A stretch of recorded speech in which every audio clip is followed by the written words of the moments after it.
രാഷ്ട്രീയത്തിൽ ഒരു പുതിയ ചരിത്രം കുറിക്കപ്പെട്ടിരിക്കുന്നു.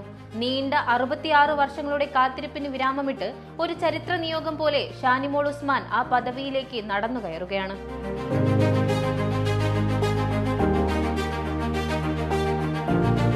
കേരള നിയമസഭയുടെ ചരിത്രത്താളുകളിൽ എഴുതപ്പെട്ട എ നഫീസത്ത് ബീവി ഇരുന്ന അതേ ഡെപ്യൂട്ടി സ്പീക്കർ കസേരയിലേക്കാണ് ഷാനിമോൾ ഉസ്മാൻ എത്തുന്നത്.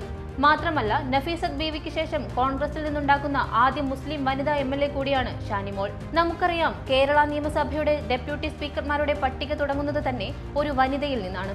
1957 EMS സർക്കാരിന്റെ കാലത്ത് കായംകുളത്ത് നിന്നും വിജയിച്ച KO ഐഷാബായി ആയിരുന്നു പ്രഥമ ഡെപ്യൂട്ടി സ്പീക്കർ.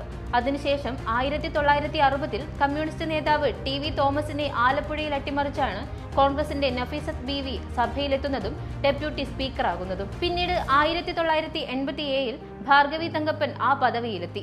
അതിനുശേഷം ഇന്നുവരെ പുരുഷന്മാർ മാത്രം കുത്തകയാക്കി വെച്ചിരുന്ന ആ കസേരയിലേക്കാണിപ്പോൾ ഷാനിമോൾ ഉസ്മാന്റെ ഈ ഗംഭീര എൻട്രി. ഈ മിന്നും വിജയത്തിനു പിന്നിലും ഒരു കഠിനാധ്വാനത്തിന്റെ കഥയുണ്ട്.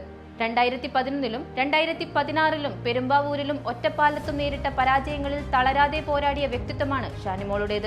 ഒടുവിൽ 2019 അരൂർ ഉപതെരഞ്ഞെടുപ്പിലൂടെയാണ് അവർ ആദ്യമായി സഭയിലെത്തുന്നത്.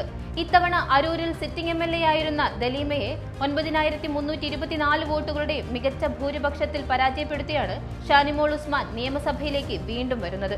നീണ്ട 66 വർഷങ്ങൾക്ക് ശേഷം ചരിത്രം ആവർത്തിക്കുമ്പോൾ നിയമസഭയിലെ വനിതാ പ്രാതിനിധ്യത്തിനും ജനാധിപത്യ മൂല്യങ്ങൾക്കും ഇതൊരു വലിയ ഊർജ്ജമാകുമെന്നതിൽ തർക്കമില്ല.